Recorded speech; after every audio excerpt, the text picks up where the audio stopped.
Hey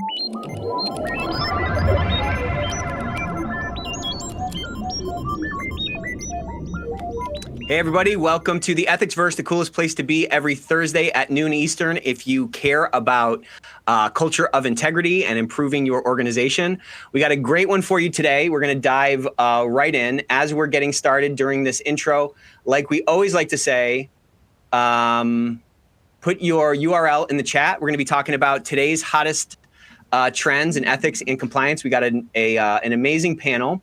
And yeah, drop your URL in the chat. This Ethicsverse community is blowing up, and this is a great place to build your network. Your network is your net worth. Neither are big enough. So connect with one person today is the big challenge. Take advantage of this collegial industry that we're in, because what I see is that a lot of people don't. A lot of people are in their own sort of corner of the world, reinventing the wheel, and there's no need to do it. You can always reach out to somebody. I've never, anytime I've reached out for help, I've always gotten it. And so reach out, let us know where you're coming in from. And we're going to run through some quick introductions here. And then we will dive into the discussion. So hit our link tree. We have a bunch of great links there for you to hit up our YouTube channel. You always can, when you're doing the dishes or cooking dinner, or your kids are being too loud in the background, pop over to our YouTube channel, and you can listen to one of our podcasts, or you can watch one of our previous Ethicsverse. Round of applause for Chase, who's really upped our YouTube game. So great job, Chase. You're the man. And today's prize, we have the one and only Adam Balfour here, and his new book just went on pre-sale. What was it, about a couple of days ago, right, Adam? That's right. Yep, that's right, Matt. Sorry, Nick. So hit that QR code. And you can go to the Amazon page to pre-order the Kindle version or the hard copy version. That's going to be coming out in a few weeks. It's a phenomenal book, but we are giving away 5 today for Ethicsverse members. If you have not yet subscribed to the Ethicsverse, if you're one of the 40% of folks who attend who have not subscribed yet, I'd encourage you to do that. Then you will up your chances for a book giveaway for today. And as always, we give away the books for the most participation, the people with the best questions. So let's keep that chat going. Compliance Week is coming up. We have just launched our Compliance Week page. It's chock full of resources. I think every week is Compliance Week, but in the first week of November is the official Compliance Week, and now's the time to start planning on how you can broaden your impact, raise awareness in your organization. There's so many different aspects of our jobs, right? There's so much that we have to do, but one that I think is the most important is the influence that we need to drive in our organization. So raising awareness for your program and your organization to really start crowdsourcing that risk intelligence at scale to a greater degree is such a massive opportunity. So check those things out. We got a video coming out hopefully next week for this really fun activity that you can leverage called our Compliance Mystery Game. So we're gonna have a bunch of directions for that. It's a really fun game that you can do with some various people on your team. You can film it. You can have it as an activity for Compliance Week to drive some more engagement, get some laughs, and reinforce some compliance lessons. We've been getting a lot of great feedback on these custom benchmark reports that we're doing for folks. So we typically do those for our clients. We've opened this up for Ethicsverse attendees. So if you're interested in getting a custom benchmark report, drop a 1 into the chat right now, and someone will reach out to you, and we'll schedule it, and we'll just take some of your data. We'll benchmark it against the data that we have.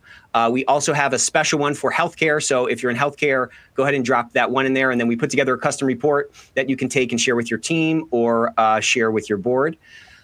The ecosystem is popping off. So you are not going to believe this, but last week we were doing a demo, and somebody was doing this on the demo.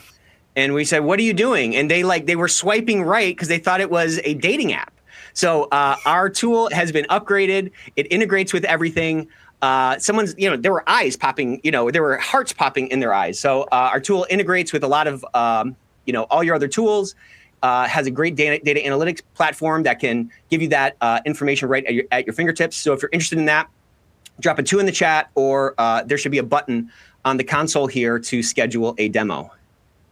Keeping it moving. Tom Fox's book. So there's so much great stuff coming out in our industry. Tom Fox's new children's book just launched this week. It's called Speaking Up is Awesome. It is the second book in the Compliance Kids series. So hit that QR code or find that on Amazon. Mary Shirley's book is ripping through the community as well. Level Up: 65 Hacks to Improve Your Program. It's it's really well written. You can open up to literally any page and find something useful. So hit that QR code. We gave out 5 of those last week, and people are absolutely loving it. Little preview of what's coming up. Next week, we have Behind the Scenes of Risk Assessments, the beautiful, brutal truth. Okay, so Amy Bernard-Bahn and Miss Kaplan from Kaplan Walker are going to be on, and we're going to be diving deep on some nuts and bolts on risk assessments, how to really leverage those to uncover risks in your organization. We're also going to be talking about how those can be used strategically to drive more change and drive more influence up the chain to really craft and build the compliance program that you want to build for the future. And then after that, 2 weeks from now, we're going to be talking about elevating your brand. So ethics in compliance, any kind of a rebrand of ethics in compliance that can show the human element that we all live out every single day to drive, again, more influence is super important. So we're gonna be talking with Ronnie Feldman again, and we're going to be talking about the whole revamp and rebrand of the Yum Brands compliance program. So there's a lot of really great stuff there. Okay, diving right in now. I'm going to pass this to you, Matt, real quick to do the introductions, but then I want you to pass it back to me real quick. You know what? I'm going to do this really quick. I want you guys, if you're not following Adam on LinkedIn, you absolutely need to, and hit this QR code, and you can check out each week he writes for compliance or for CCI, Corporate Compliance Insights. It's phenomenal thought leadership that he continuously puts out. Follow him on LinkedIn. You're going to love it. Every Sunday, he has a really thoughtful post that comes out. And then, of course, if you have not yet subscribed to the Radical Compliance, for some reason this is not changing, but if you have not yet subscribed to the Radical Compliance newsletter, you need to go ahead and do that as well. So head over to Radical Compliance. You can put your phone up, scan this QR code, jump over there and sign up for that. It's really like my go-to spot for everything compliance, so I can stay up to date and sound smart. So ball's in your court now, Matt. You can go ahead and do the introductions and we can dive in. All right. Well, thank you, Nick. And thank you to everybody who's joined us and chiming in with all of your LinkedIn profiles or where you're from. I always appreciate seeing that. So we are today going to do sort of like a summer roundup of interesting news and developments and trends in corporate compliance and ethics. We have 2 great speakers with us. Originally, some of you listeners might have seen that Tom Fox was going to join us. Tom had to cancel earlier today because of a minor dental emergency. I think he is at the dentist as we speak. I would rather be here, of course. But so joining us instead are, number 1, Adam Balfour, who is the General Counsel for Corporate Compliance and Risk Management at Bridgestone Americas. Adam, thank you for being here. Thanks for having me. And also Karen Moore, who is one of the adjunct professors at Fordham Law School's compliance continuing education program that they have, that I know many people have gone through. And Karen has also been a longtime compliance executive at several companies in the past. Karen, thank you for joining us as well. My pleasure. All right. So first, I wanted to ask, I guess maybe even the attendees, chime in on the chat with what you would like to talk about, especially if it is something that you have seen bubble up in the news in the last several months or so. I think the last time we had one of these roundup sessions was about 2 months ago. So I have a list of interesting things I think we could talk about, or Adam and Karen and Nick, if you have other big burning issues, I'd love to explore those as well. But first and foremost, all of the listeners, we want to hear what's on your mind too. So I might have some polling questions for you that I'll just throw out there and you can pop in answers on the chat. Or if you have other comments or questions you want to ask, feel free to chime in at any time. But I guess I will start by just throwing out a general question, maybe first, Karen, to you and then to Adam. Like, what is on your mind, say, over the last 2 months or so, this summer? I don't know if that's a big enforcement action, a big policy shift that you've seen, something that you just see a lot of people grappling with or discussing on LinkedIn. Like, do you have any particular big compliance things on your mind right now? You're like, wow, this seems to be something we all have to think about. Karen, what would you say first? So many, and that's kind of a wealth of a question, Matt. And I know we're going to be talking about some of them a bit later. But one of the things I think that's kind of snuck in under the radar, that's opened up a few questions for me, is the new ISO standard on investigations, 37008. Which for me, I think for U.S. companies, ISO isn't maybe always front of mind, but it carries a lot of weight in Europe especially, and it's just really a question. What do we do about these ISO certifications? We've got one for compliance now, one for anti-corruption, and now we've got one on investigations. Are these worth going after? Are they more trouble than they're worth? How much weight do they really carry? How much value do they add? So, I've been taking a look at that. And then the second thing that I've been following is the Court of Justice of the EU ruling in the Meta case, which carries a host of information on use of social media, but most importantly, from my perspective at least, provides a lot of clear guidance on what is a legal basis for processing using artificial intelligence, and that kind of whole interplay between artificial intelligence, data privacy, which is close to my heart, and how that's expanding, and also the mirror image in the U.S. where we're going state by state again, like with the privacy laws. How are we going to grapple with all that as compliance professionals? How are we even going to keep on top of it, let alone the big underlying questions? So those are kind of two thought things and running through my head at the moment. Okay, love that they are primarily European. I was not actually expecting that. But maybe we can circle back and talk to some more of that later on in the hour. Adam, what are your thoughts? Like, what's the big thing that has been on your mind lately? So I think this summer, when I was thinking about this, I think there's a lot of things happened this summer, right? This feels like one of those kind of chapters in a book, or I was even thinking it's a little bit like, Harry Potter and the Order of the Phoenix. A lot of things are happening, but it really feels like it's building up to something else. And so I think we've seen some recent kind of interesting enforcement actions. We've seen personnel changes at the DOJ. We've seen record whistleblower awards of $279 million by the SEC. We've heard comments even from Lisa Monaco about sanctions are now the new FCPA. So I think we've seen a lot of things that seeds have been planted. I'm kind of curious to see what's going to happen over the next couple of quarters. And really what's going to shake out. But it feels just like a lot is kind of building and momentum is really rising. All right. And Nick, do you have any other big things that have struck you lately we should chime in with this conversation? It might be because I'm a CPA at heart and in actuality, but this Paul Munter statement that came out from the SEC about too narrowly focused risk assessments. Maybe it's because we've been planning for next week's episode about deep diving about risk assessments. But I thought that was interesting, and I think there's a lot to talk about with that. I actually was paying close attention to that. I wrote about it this week, and I was surprised at how many people had comments or otherwise had some sort of reaction to it, a lot more than I thought. And we can get back to that too, because he is touching on something about what a material risk actually is and when you have one or when you don't. I want to kind of try and unpack that later on. If any of the listeners have specific subjects you would like us to tackle, pop it in on the chat box and let me know.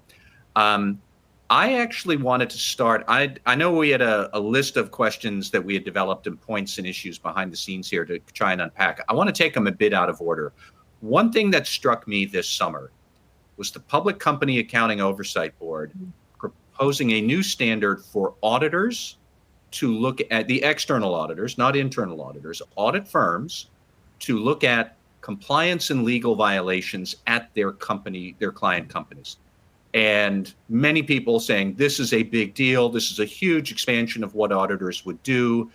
But I also was picking up on the idea that, is it really an external auditor's job to figure out what is a material compliance risk for a company? Because I thought that was a compliance officer's job. And are they going to be a shadow compliance function, or what's going on? Do auditors even want to do this? Let alone the fact that, there's probably a lot of attorney-client privilege issues about legal violations the company knows, and they would prefer not to disclose that to an audit firm first. How does this work? who has been keeping an eye on this on the panel, if anyone? Karen, I don't know if you've seen anything or had any thoughts about this yet. Yeah, absolutely, Matt. I first of all, I think the PCAOB does some really great work, but this one, it flabbergasted me, I think is the right word. First, it surprised me from the perspective of what large companies don't have their chief compliance officer responsible for investigations, for following through, for doing deeper dives, and secondly, for reporting the results to the audit committee. So it seemed like it was what problem is it trying to solve?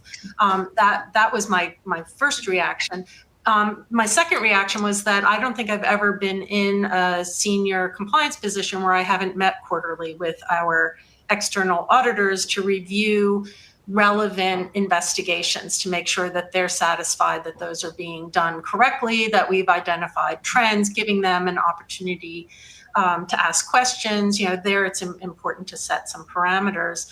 But then the last question I had was where's the attorney-client privilege question coming into play there? If you start shifting some of this responsibility to external auditors, I think as you point out in your article, Matt, they're not lawyers. So what happens there when you've got something sensitive and now you've lost control and lost the narrative? So those are all my thoughts. And despite my deep respect for the PCAOB, this one, I think flabbergasted was the right response.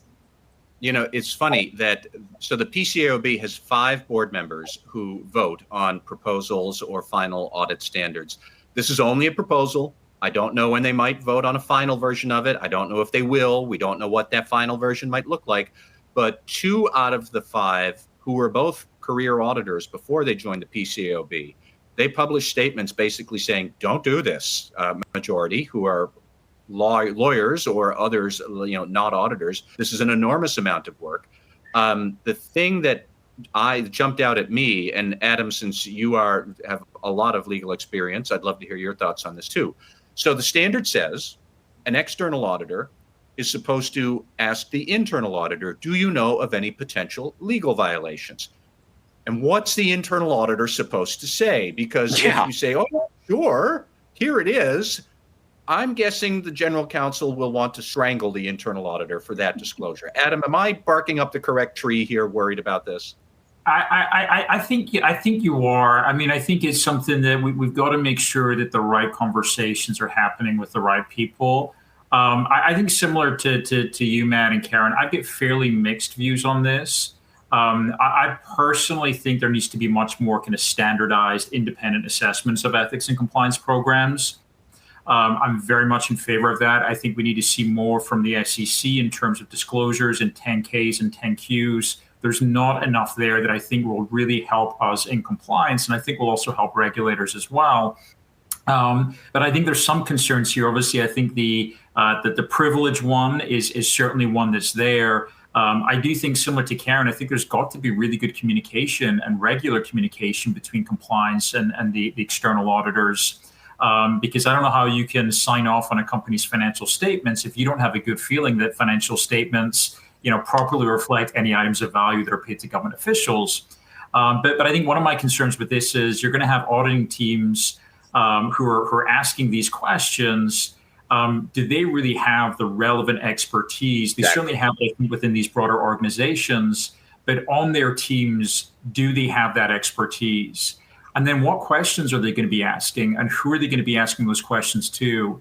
I have a lot of issues, I think, with some of the ESG rating agencies. I think some of the questions they ask put pressure on organizations, and I don't think it advances what we're trying to do in ethics and compliance. So I'll be interested to see what happens. I know there's been a number of comment letters. I thought Jerry Zak submitted a fairly good one to the PCAOB as well. So yeah, going to be an interesting one, but I think a lot of questions, a lot of concerns remain about how's this really going to play out in practice. Well, and it seems so unbounded. Like, what does that mean for compliance team resources? You know what I'm saying? Like, you're going to have your documentation obviously dialed in, but to your point, when an external auditor comes in, do they know what's important? Do they know what risks matter? Or are they going to have their own J curve that they're going to be going through on their own and asking for a ton of stuff? Like, it's hard to boil the ocean. You know what I'm saying? It just feels, to your point, the lack of standardization can lead to this being a massive boondoggle. I think that's an excellent point, that it is hard to boil the ocean, but if an audit firm is billing you by the hour, they're happy to do it and give it a try. Exactly. And your audit fees are going to go through the roof for how much extra assurance that no, there really isn't anything material going on. It seems disproportionate to me. Absolutely. Adam, since you had mentioned Jerry Zach's letter, just to fill in the listeners who might not have seen this, Jerry Zach did basically say, my interpretation is that the SCCE did not take a specific view, yes, do this, no, don't. They just said, if you're going to do this standard, it should require the auditor to consult with the chief compliance officer and have the audit firm talk to the board or the audit committee about the state of the ethics and compliance function. That makes sense. Although I was struck that the compliance officers were generally of the mind that they should be involved in this process if we do it. Auditors almost across the board, and also general counsels in audit committees, were across the board saying, don't do it. Right. That was it. Because they're just not sure that the disruption is going to be worth the upside of how much more assurance do we get if we've doubled our audit fees, or how does the audit work? You only have a certain amount of time to perform it, and now you're chasing down compliance violations that the auditor may or may not understand. Yeah. Which leads to just yet another sort of tightrope for a compliance pro to balance on, right? Like, okay, I have to coordinate a little bit, but I also need to maintain my own independence.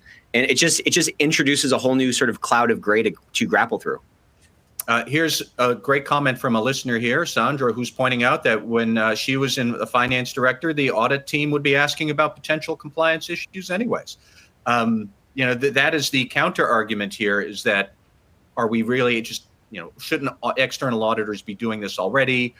I don't know what the correct answer is here, but I do know that this is a vehement debate going on right now, and the PCAOB certainly opened a can of worms for a lot of people. I wanted to ask another question. I wanted to ask a bit about artificial intelligence as well, because not long ago, the Equal Employment Opportunity Commission had the first ever AI enforcement action, where they sanctioned a tutoring company that was based in China that was using an AI tool here in the United States to hire English-speaking tutors to train Chinese nationals who were living here and help them to improve their English skills. But they had hard-coded the screening tool to filter out older applicants. Women over 55, men over 60 automatically got deleted. I don't know why they had an extra amount of discrimination for female candidates, but that's what it is. But the EEOC stepped in and said, no, you cannot do this. I was not really concerned. My question isn't so much how do you prevent that, because I don't think many companies would be so stupid as to hard code discrimination directly into your AI. I'm more thinking through what is going to be the thought process to make sure you don't stumble into that by accident, because we don't necessarily know how these AI tools work. And are there going to be inadvertent discriminatory practices the AI adopts? How's a compliance officer going to figure that out? Is it your job to figure it out? Should it be the job of some other part of the enterprise to figure it out? How are we going to sniff this out, and what do we do when we find it? Those are the kind of questions I have about AI oversight. Karen, I'll go back and I'll start with you again. What are your broad thoughts about this? Because regardless of what the problem is, AI is going to start it somehow. How do we make sure we catch it? Yeah, so many thoughts. First of all, I think, the question of who should be responsible for this is a big one. And it's part of the, increasingly large question about what kind of competencies do you need in your compliance department. As a former privacy officer, AI was something I had to start taking crash courses on from the systems engineers and others in the company, to try and understand what does AI even mean? Where do you morph from machine learning into AI? And then it overlaps so much into privacy regulation. So trying to grapple with all of that. But from what I understand, you start with these data sets that, unless you create very thoughtful synthetic data sets, they're inherently flawed because they are representative of kind of past history. So in the hiring arena, for example, when you use AI and you say, here's what successful candidates have looked like, which is a perfectly reasonable data set to put into the system, right? We want to hire people that are also going to be successful, has all sorts of potential inherent bias, which, by the way, I think if you're a thoughtful company, you can use that output to actually mirror and check on your own biases in your practices within the organization, because it'll throw them right back at you. But the AI isn't going to figure that out on its own, even if you instruct it to. The other thought I have there is that despite different state legislatures trying to say, well, you have to be able to explain the thought process, to me, even as a relative amateur in the AI space, you can't do that. By definition, AI is kind of a black box in how it is thinking and learning and growing. So you can't provide that thought process. And the only way that I know in the EU they've done it, and some of the state laws have done it, is to require human intervention in the actual decision making, so that AI is not making the actual decision. But if it's filtering candidates and providing you with the screens of candidates that reflects that bias, I think it's problematic. And then, the last thing there I would say is just to point people who are interested in this. NIST has a really great publication. I wrote down the title because NIST is not a good marketing organization. It's called The Standard for Identifying and Managing Bias in AI in AI. So it's not a sexy title, but it is a great report that really highlights what companies can try and do to combat unintentional bias in their use of artificial intelligence. Nick, let me ask you, because I know in your prior life you had a lot more audit experience. How would you try and audit a problem like this where, like Karen said, the AI is the black box? I'm not sure we can audit that part at all. How would you try and figure this out? I think you would have to start to look at what is it spitting out relative to what that previous pre-AI pool used to look like, and are there sort of statistically significant differences between those pools, and can you sort of start to see some trends in it? To Karen's point, it's a little bit difficult because the black boxedness of AI is just going to continue to increase, and I think our sort of general comfortability with that black boxedness, that's a new term I've come up with. Our comfortability is just going to continue to increase as well, which is going to potentially open us up for more and more cases like this. At some point, I had Reed Blackman on, who wrote this book, Ethical AI. I had him on the podcast recently, and I first talked to him before ChatGPT came out, and he had a real kind of problem with this black box nature, and we should be able to sort of get in there and see, how is this working and what's driving them. And he is at the forefront of this thing. He helps, massive companies build their AI policies and so forth. And he's really kind of come to the other end of the spectrum on that. And I just think that is going to increase. So the only way to kind of fight against that, where we're just kind of outsourcing our thinking to some degree, to Karen's point, whether it's on screening or whether it's on the actual decision making, is having some kind of prior pool of objective data that we could cut it against to see, is this significantly different than what we've seen? Is there nobody over 60 kind of showing up in the candidate pool? Well, then maybe there's something either explicitly or implicitly built into whatever algorithm is screening that is bringing that bias to bear. You know what I mean? Mm-hmm. Adam, what are your thoughts here? And particularly, what's the process the company should have in place to make sure that we don't let AI run amok, or we don't let people experimenting with AI create a Frankenstein version of it? What's the governance and oversight you would want to see? Yeah, I think, to me, and kind of back to your earlier question, Matt, should we own this? I don't think we in compliance should necessarily own this. I think, I had similar concerns, as Karen mentioned, about privacy. I think there needs to be ongoing conversations amongst the relevant stakeholders in the organization. And I think that's probably going to be, for some organizations, picking up stakeholders that you may not initially think are going to be the most relevant for this. But we can't stop innovation. But I think we do have to try and make sure in our organizations we're very clear about what are we using AI for. And are there certain things that we just think should be off topic? Because, Matt, when you kind of started with the example of the company that they coded the AI, whatever the right terminology is, I think there's also so much third-party provided AI that you may not have insights into how that's built and shaped. And so I think for us really to kind of think through some of how that works. But to me, AI, it's a tool, right? It's a tool that I think we can and should use. I'm actually of the viewpoint that I think two of the biggest concerns to organizations are pressure and isolated decision making. I think, frankly, some of these tools, if that helps someone, address a little bit of the isolated decision making, I think that's better than them deciding by themselves. But I think it's trying to make sure that we can kind of lean into this, find out where this can help people. So I definitely think there's going to be biases in there. I think once we find them, they should be addressed.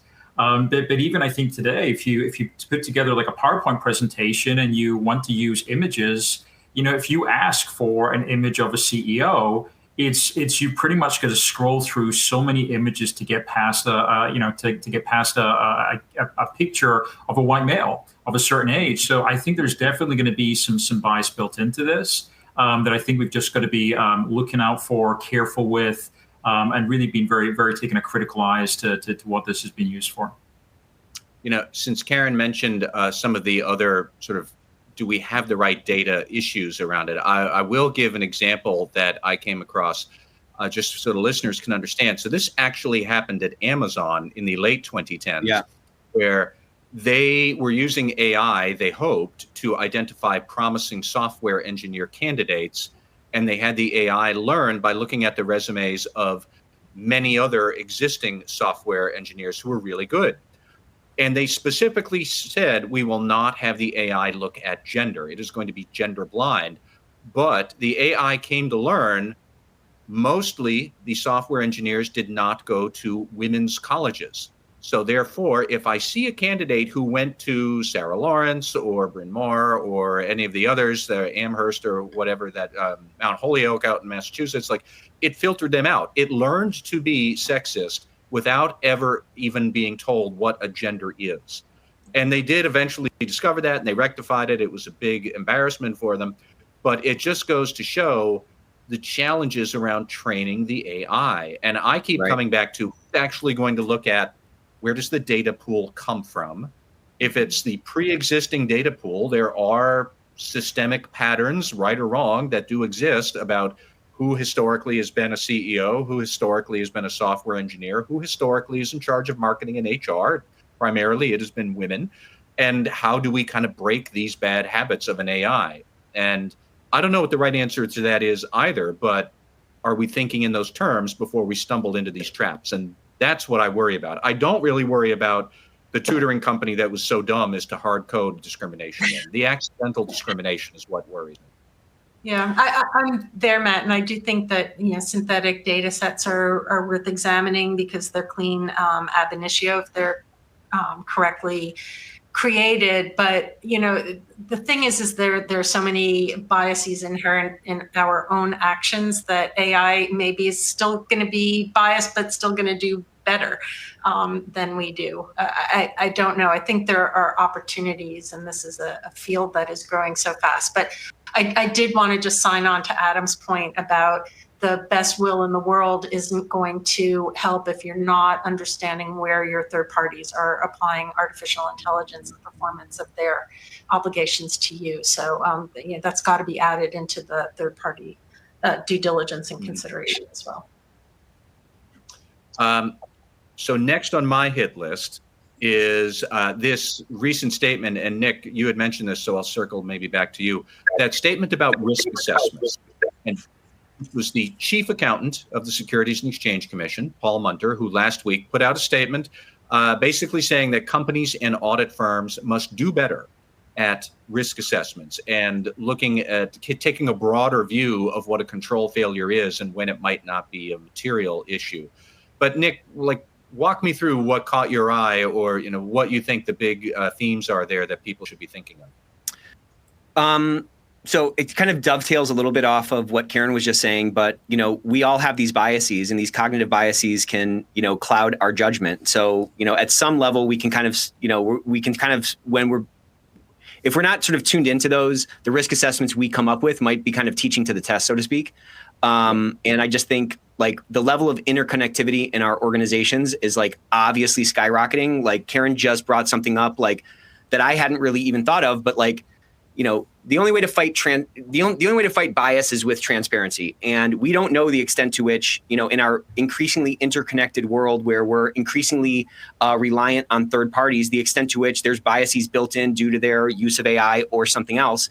And I just think the magnification of risk is in some cases well beyond what we could even imagine. And I think those two things together, to Paul's point, I kind of get where he's coming from with these narrowly defined risk assessments, which can end up just kind of being a bit of a dog and pony show. It can just kind of turn into this check the box thing if we're not being thoughtful and really trying to be as intellectually honest as we can in the construction of these risk assessments. So my take was that Munter, who in theory is speaking only for himself, and it's not a formal SEC position, but, I think his exact phrase is, we have been concerned to see, and he has used that phrase before, basically to say we don't like what we're seeing in SEC filings, that too often audit firms and management are saying, is this material to the financial statements? If so, then what's our risk assessment for it? He's like, no, you've got it backwards. What is the big risk? And then how is it material? And basically trying to convey the message that you could have several small immaterial control failures unto themselves, but that adds up to some larger qualitative material weakness.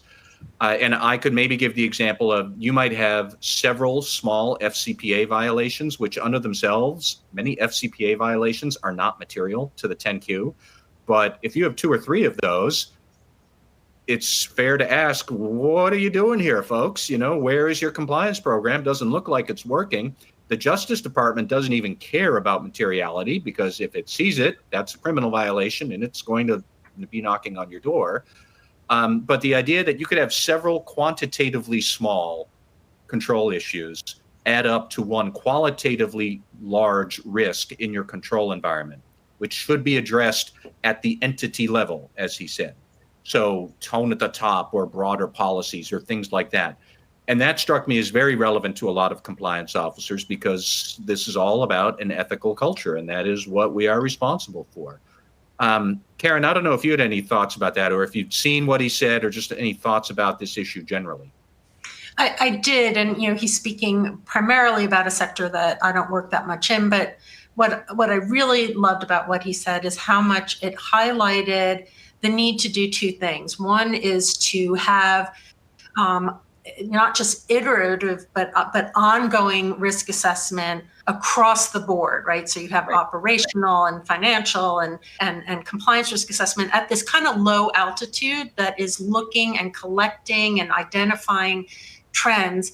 And then the real challenge that I've never seen yet successfully done to a brilliant level is to then bring it up to that high altitude at the enterprise risk management level, where you are sharing and cross-referencing what is the kind of the top conclusions, what rises to the top, and I want to know what is the information systems risk assessment seeing that might have an impact on my compliance risk assessment, what's going on operationally, what's going on financially, so that you start connecting the dots at a much more sophisticated level. So it's that low altitude to high altitude to integration.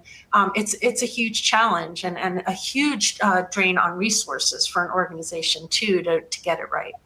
Mm-hmm. Adam, what do you think about all this? How would you try and connect those dots like Karen is saying? Yeah, I think a lot of great points have already been raised, but I think, a couple of things here. One, how you're measuring that impact. I think, Matt, to your earlier point, if you're only looking at it from a material financial perspective, you're going to miss so many different things. And I think what we've seen from regulators recently is, how do we move past simply the kind of the reactive stage? Something comes to our attention. How do we become much more proactive, right? How are we using data analytics to really understand what's going on in our organization? So those perhaps small immaterial items could be indicative of a much bigger trend that's going on in the organization. I think, risk management right now, I think it's going to go through an evolution. I think it's really an interesting area for people in compliance to go in, I think, apply a lot of the thinking that we have to change this. But you think, it's kind of gone from traditional risk management to operational to enterprise to strategic. what's kind of the right framework, the right approach for your organization. But I think one of the challenges with a topic on risk is, risk can feel risky, right? You want to sit down with people in your organization and say, either we're going to have a one-on-one conversation or we're going to bring together a group of leaders and we're going to do a risk assessment. That feels like a very formal, scary, risky, abstract process that I don't think really kind of leads to the real identification of what the risks are and how to best manage them. So I think it's really, how do you make sure that you're having conversations with the right people in the organization? Maybe you're not even approaching them about risk, but tell me what's going on in your organization. What are the challenges? What are the pressures? That, I think, is a good way in which you can really kind of understand what's going on in your organization and how to address it. So I think risk is kind of ripe for huge change. And it'll be interesting to see what comes next. But if I can add add something to that, Adam, I think you bring up like a really important point, and it's just a reinforcement of this ongoing message that I think a lot of us are singing from the rooftops of, really building relationships in the organization and like getting out of our office, so to speak, and touching base with those folks can give us a lot of, qualitative insights. And so, in your own mind, you're going to start to, recognize patterns. Our minds are, really phenomenal pattern recognition tools. And sometimes there's something that's very insignificant, perhaps, but if you're hearing it 5 or 6 different times from a bunch of these relatively smaller divisions whose, maybe P&L is not material to the 10Q, that might be another rock to look under, or another, path to run down to see if this is one of these risks that can get magnified in the increasingly interconnected, nature of our work. Yeah, I think those conversations, they take time, they take people, they take resources, they take commitment. So completely agree. It's just like, how do we actually make that work in your organizations? I wanted to give one example of this to the listeners that has stuck in my mind. I mentioned earlier FCPA violations. Maybe some small ones will total up to a qualitatively material concern. But I actually think probably the more pressing angle for a lot of companies will be data privacy. And I've already seen this with the Federal Trade Commission took action last year against an online retailer. I don't remember their name, so I'm not going to take a guess. But the consent order basically said, look, company, you had fallen for phishing attacks 3 times in 2 years, and that finally on the 3rd time led to a serious data breach. Clearly, your employee training around cybersecurity stinks. You don't take it seriously.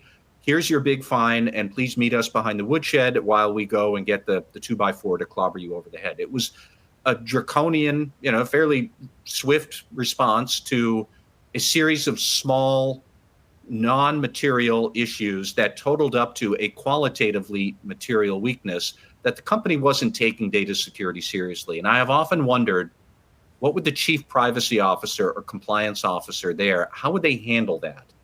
How would they go to the board or to the CISO or to somebody else, the company, and say, we're not doing enough for cybersecurity training. This is eventually going to bite us in the rear end, which it did at that company. And how do you have those conversations to tell senior management we are not engaging seriously enough at the high level? Karen, maybe I'll give you the last word here. Like, how would you have that conversation with people? It seems like it's a delicate issue to raise. It's a tough one, and data privacy, I think, is one of the most difficult areas of the law right now to try and navigate. But these kinds of risks need to be highlighted to management and to the board, and the appropriate privacy resources need to be applied, because it started in the EU, but we see California and a lot of people looking to California in the US as a model of these private rights of action and these kind of direct abilities for one person who receives one unwanted piece of email or online communication to complain directly to the California Attorney General, right?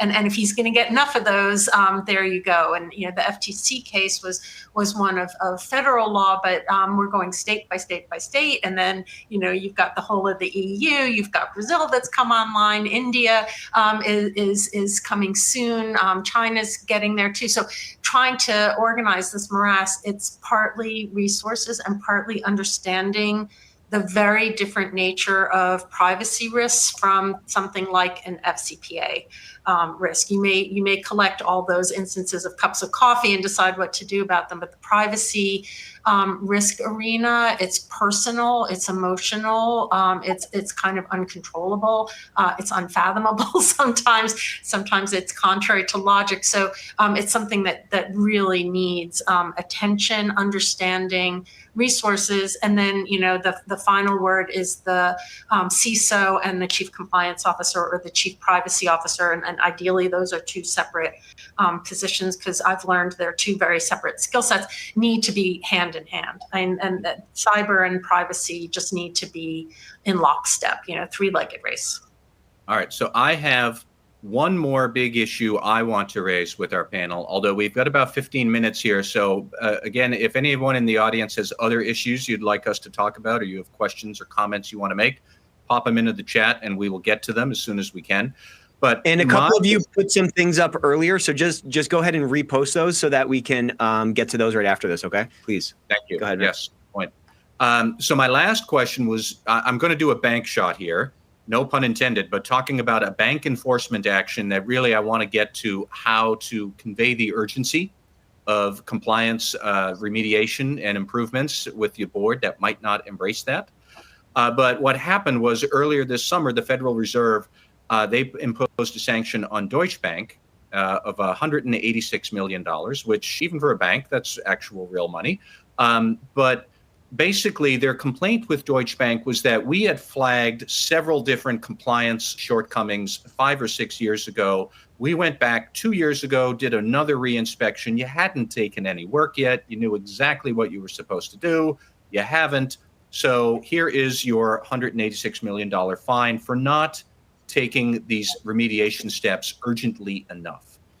That's the thing I'm really interested in, because I suspect that in most companies, the compliance officer knows exactly what should be done, and there are various obstacles to getting it done in a timely manner. So, what do you think the big obstacles are, or how would you advise a compliance officer to tell the board or to tell management, we have to do this before the regulator comes back and jumps on us with both feet? But Adam, what do you see as some of those obstacles to urgency in getting things done? And then I'll ask Karen and you, Nick. Yeah, I think there's probably a few things, Matt. I think there's, I think part of it is in our world, right? We're all seeing the headlines.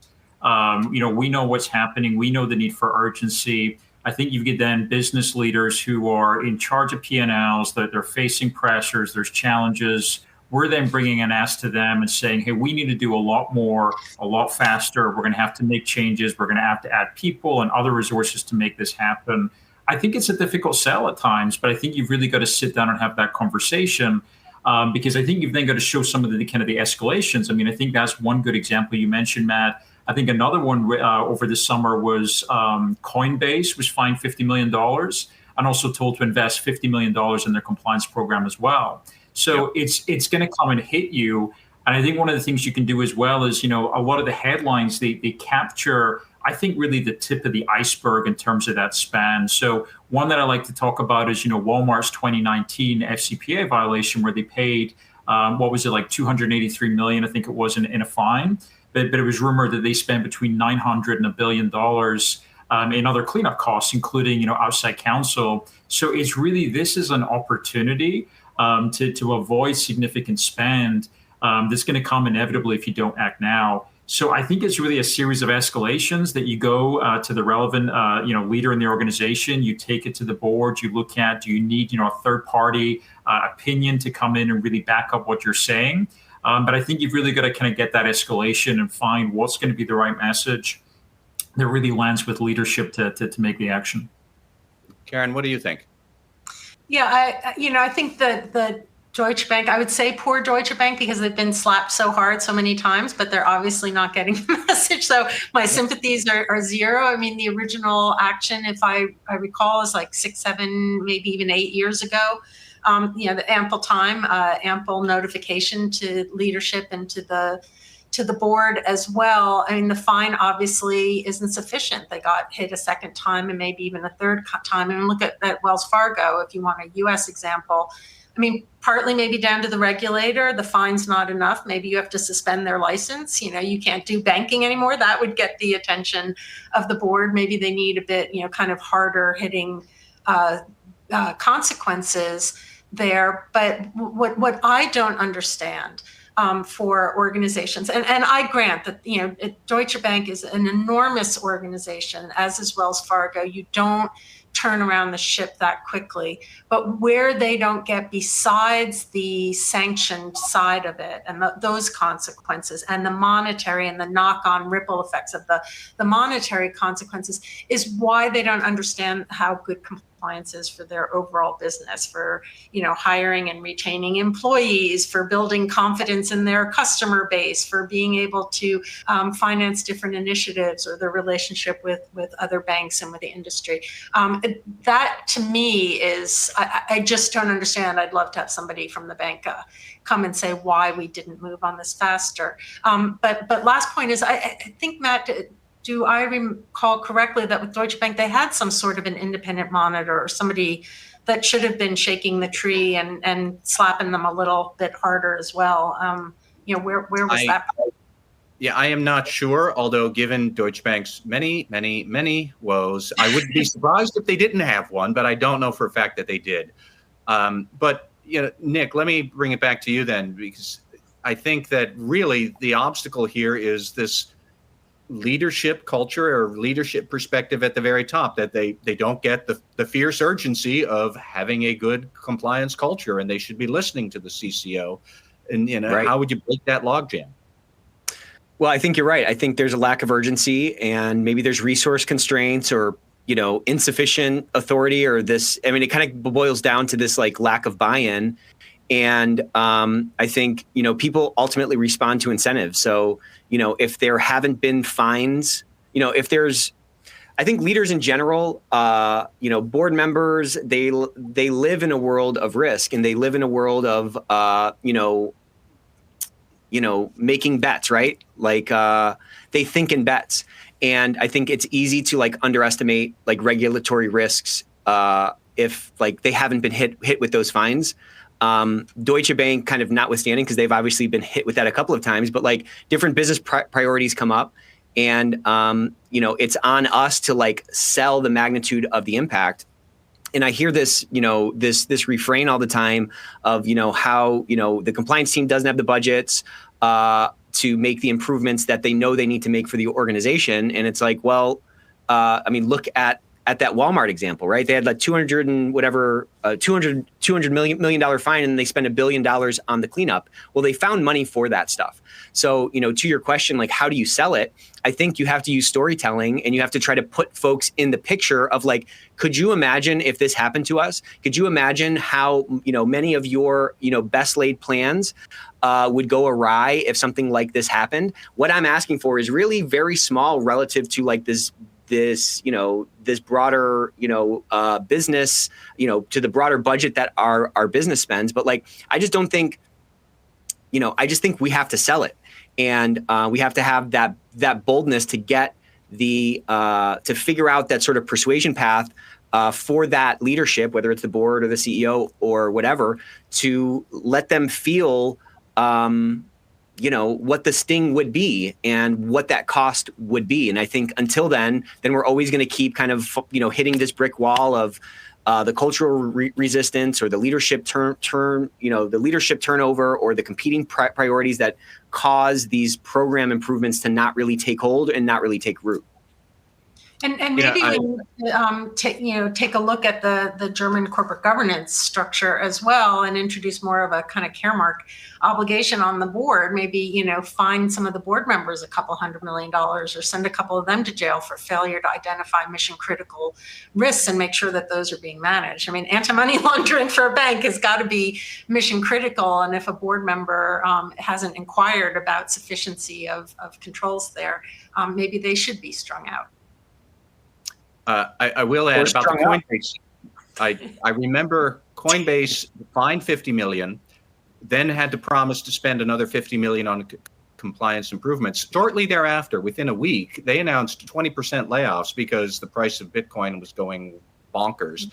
But they actually had to put out another statement. It's like, yes, we're cutting staff, but we're not going to cut the compliance team that we just agreed we're going to ramp up our spending on it. Like, they are in a real financial difficulty because of their poor compliance before. And I mean, yes, the downturn in Bitcoin prices probably doesn't help Coinbase, but more than that was like they let their compliance program decelerate or wither or not keep pace with the risks. And that, I think, is really going to make for some painful decisions. They could have had a less painful financial outcome if they had paid more attention to compliance from the start when they hadn't.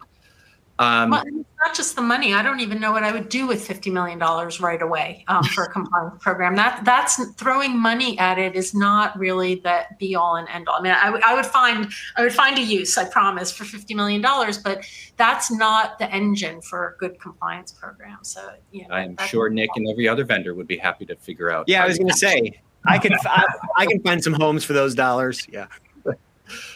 So we have about 3 minutes left. I'm going to close it out by asking maybe Adam first and then Karen, look forward for a bit. What would you keep an eye on for the rest of the year? What do you think might be an interesting thing that, or a big issue you want to see resolved somehow that we might be talking about when we do this again in November or December? Adam first, then Karen, and then Nick, I'll let you wrap it up. That is a good question. What am I most looking at? I think it's kind of two spaces. One, I'm curious to see who's going to join the DOJ next and what's going to be the shakeup there. But also, I think there's been several interesting antitrust matters recently. Some that I think have been interesting because that the regulators have lost them, but they've come back repeatedly. And I think Tim Wu and other people who were hired by the Biden administration, they've made some fairly, I think, bold statements over the years about how they really want to transform antitrust. So I think that's an area that I'm most kind of curious and interested to see. Does that energy continue? And then how does it play out through the courts? Is that being upheld or are those matters being struck down? All right. Karen, what do you have on your radar? Probably two big wishes that are not doable by the time we meet again in December. But, a little bit more interoperability between the AI privacy regulatory space on the one hand and the kind of sustainability ESG on the other, because we're being hit from so many sides with so many differing regulations and standards and certifications. But other than that, I think, to piggyback on what Adam said, I'd like to see, that this continued dialogue within the government, within branches of the DOJ and other regulatory bodies on compliance programs. The fraud section kicked it off with the ECCP, but we're seeing a lot of other agencies now promulgating their own compliance expectations. And I love it. And I hope that continues and goes cross-agency as well. All right. And then Nick, give us a prediction or something along your radar screens, and then wrap it up with any closing remarks you have. Yeah, I don't know if I have a prediction, but something I'm really interested in and monitoring closely is just this whole ESG movement. It seems to be kind of wobbling a little bit relative to like what I think a lot of us hoped it would be 2 years ago when it was really kind of catching steam. And I think it's going to be interesting to see what it morphs into, what kind of standardization can really be rolled out, and how we sort of like what side of the line between like actual impact versus like the inherent greenwashing that a lot of us are fearful of happening, like do all these programs kind of land on. There's so much good that I think organizations can do in the world. And I'm definitely a proponent of, a stakeholder view versus kind of a shareholder view of, the organizational impact. And so I just hope that the purity of ESG in general can, be preserved, and, we can kind of magnify that impact across the economy. And then what else is on my mind, of course, is more Ethicsverse episodes. So next week, we are diving deep on risk assessments, as we said. We are right at time here. We're doing a great job. So round of applause, drop some hearts and emojis for our amazing panelists. Thank you, Matt. Your episodes are always phenomenal. Karen, always a pleasure. If you guys haven't checked out Karen's Ethics Experts episode, you absolutely need to check that one out. It was a lot of fun. And do not forget, do not get up from your desk until you go to Amazon, pre-order Adam's book. If I guarantee it. How's that? I'm giving the Nick Gallo seal of approval for the book. I guarantee you're absolutely going to love it. So get out there. Hope to see you all next week, and bring a friend. Take care. All right. Thank you, everyone.